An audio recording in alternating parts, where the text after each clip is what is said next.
जैन बच्चों, तो आज हम एक क्वेश्चन करेंगे जो कि एस शर्मा से। The question is, a uniform chain of mass m length L is held vertically in such a way that its lower end touches the horizontal floor। तो ऐसे कुछ रखा हुआ है, चेन लोअर एंड फ्लोर को touch कर रहा है। The chain is release from rest in this position, any portion that strikes the floor comes to rest. जो भी पोर्शन फ्लोर पे गिरेगा, इस फ्लोर पे, वो रेस्ट पे आ जाएगा, रुक जाएगा, रिबाउंड नहीं करेगा। assume that chain does not form heap on the floor, मतलब जो भी चेन गिर रही है वो फिर ऐसे गिरती चली जाएगी और ये एक गठरी फॉर्म नहीं कर रही, एक दूसरे के ऊपर जमा नहीं हो रही, फ्लोर पे गिरती है, ऐसे अज्यूम कर लो। Calculate the force exerted by it on the floor when the x length has reach the floor. तो जब एक्स लेंथ गिर गई होगी तो कितना उस पे फ्लोर पे फोर्स लगाया होगा, ये निकालो। ऑब्वियसली जब वो चेन फॉल करेगी तो चेन का हर हिस्सा से ये पॉइंट गिरा, तो ये पॉइंट जब गिरेगा तो किसी स्पीड से गिरेगा, इस पॉइंट पे स्पीड से गिरेगा तो कुछ फोर्स इम्पैक्ट करेगा वो मोमेंटम चेंज की वजह से, है ना। क्योंकि जैसे एक पार्टिकल को हम फेंकते हैं तो जब गिरता है ग्राउंड पे तो मुझे स्पीड से गिरता है ना। तो जो उसका मोमेंटम में बदलाव होता है उसकी वजह से फोर्स लगती है उस पर, और साथ में इसका वेट तो है ही। तो दो तरह की फोर्स लग रही होंगी, ऐसे बोल सकता हूँ मैं, एक तो मोमेंटम चेंज की वजह से और एक जो वेट की वजह से फोर्स होगी, दोनों फोर्स निकालनी पड़ेगी। तो पहले मैं बात करता हूँ मोमेंटम चेंज की वजह से क्या होगा, बिकॉज वही एक क्रिटिकल पॉइंट है। तो इसमें हर पॉइंट जब गिरेगा, कोई भी पॉइंट गिरे, हर पॉइंट अलग अलग स्पीड से गिरेगा, बिकॉज सब अलग अलग हाइट पे है ग्राउंड से। ये अलग हाइट, ये पॉइंट अलग हाइट पे, ये अलग हाइट पे, ये अलग हाइट पे।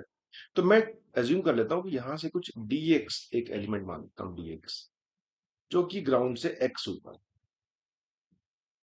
है ना। इसका मैं मास निकाल लेता हूँ, निकाल सकते हैं m by L is equal to d m by d x equal to lambda. Mass पर यूनिट लेंथ से मास निकाल लिया, बिकॉज यूनिफॉर्म चेन है, डेंसिटी सेम होगी, तो डीएम आ गया m by L into d x. Now ये इसका मास है इस एलिमेंट का, जब ये गिरेगा तो स्टार्ट करा रेस्ट से, बिल्कुल स्टार्टिंग में रेस्ट पे। जब ये गिरेगा नीचे तो उसकी स्पीड होगी, निकाल सकते हो आप, v square equal to u square plus two s. U zero है, ए की वैल्यू जी है, फ्री फॉल करेगा, इंटू एस गिर रहा है एक्स, तो वी निकल के आएगा रूट टू जी एक्स। और जब ये गिरेगा जमीन पे ये हिस्सा, तो उसकी स्पीड होगी रूट टू जी एक्स, और फाइनली रिबाउंड नहीं कर पाएगा, स्पीड जीरो होगी, बिकॉज दे रखा है does not comes to rest, मतलब सब कुछ रेस्ट पे आ जाएगा, तो रिबाउंड नहीं करेगा। तो मैं इस पार्ट की बात करता हूँ कि ये कितनी फोर्स लगाएगा। तो फोर्स निकालता हूं मैं due to momentum change, dp by d t, mod निकाल लेते हैं। तो मोमेंटम चेंज फाइनली तो जीरो ही है, p finally zero, because rest पे आ चुका है। और ये है पी इनिशियल वाला पार्ट, इनटू मास कर देते हैं, वेलोसिटी इनटू मास। तो चेंज जो आएगा दैट इज आ जाएगा P final minus P initial upon D T का मॉड ले लेते हैं। So this is equal to m into root 2gh, because finally zero हो गया, इनिशियल कुछ था ही, मॉड ले लिया upon D t.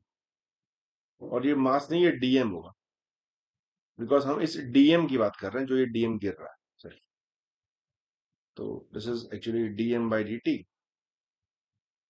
Into root two g x, ये फोर्स लगा रहा होगा ये डीएम। अब डीएम निकालना पड़ेगा, डीएम आपको पता ही है, m by L into d x by d t equal to root. अब ये निकल के आ रहा है dx बाई dt, मतलब rate of change of x। तो rate of change of x तो ये तो खुद ही वेलोसिटी होता है, m बाय एल इंटू ये खुद भी है, into root two g x. v को पुट कर लेते हैं यहाँ पे, v की वैल्यू ये रही, तो v खुद रूट टू जी एक्स है, तो ये आ जाएगा m by L into two g x, है ना। तो जब भी कोई x पार्ट गिरेगा, x ऊपर से गिरेगा तो इतनी फोर्स लगाएगा, ठीक है। अब ये फोर्स तो हमने निकाल ली मोमेंटम चेंज की वजह से। अब इसने बोला कि when x part has reached the floor, जब x part नीचे गिर गया तो ये कितनी फोर्स लगा रहा होगा। तो एक तो बात करते हैं वेट की वजह से, इसका वेट कितना होगा इस एक्स पार्ट का। तो वेट होगा जितना उसका मास होगा इंटू जी। मास कितना होगा एक्स पार्ट का, वो भी निकाल सकते हो आप, m by L equal to m by x बोल देते हैं। जो पार्ट नीचे गिरा हुआ उसको एक्स मान लेते हैं, ये एक्स लेंथ है इसकी। M dash equal to m by L into x, ये आ जाएगा m by L into x into g. ये वेट फोर्स लगाएगा उस पार्ट पे, जमीन पे लगा रहा होगा। और एक्स पार्ट जब नीचे गिर चुका है तो मोमेंटम चेंज की वजह से इतनी फोर्स लगेगी उस पर। तो जब हमें नेट फोर्स निकालनी है, नेट, तो हम बोल सकते हैं एक तो वेट की वजह से, साथ में मोमेंटम चेंज की वजह से, दोनों को आप कर दो ऐड, मतलब दिस और प्लस दिस, इन्हें आप कर दो add.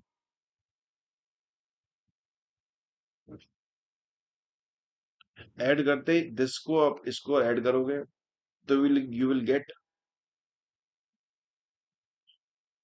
F is equal to 3 mg/L into x. ये फोर्स निकल के आ जाएगी एक्स के। तो ये नेट फोर्स है जो मोमेंटम चेंज और वेट को मिला के। अब एक्स पुट कर सकते हैं आप चाहे तो। अगर क्वेश्चन में कोई पूछता है कि L/2 गिर जाएगा तो एक्स इक्वल L/2 पुट कर दे, कोई बोलता है एल गिर जाएगा तो एल पुट कर दे। जनरल फॉर्मूला एक तरह से हो गया। काफी अच्छा सवाल है। और आई ट्राइड कि मैं आपको ये क्वेश्चन एक्सप्लेन कर पाऊँ कि कैसे कैसे फोर्स लग रही है जमीन पे। तो वीडियो में कमेंट जरूर करें कि आपको मैं सोल्यूशन कैसा लगा। Thanks for watching.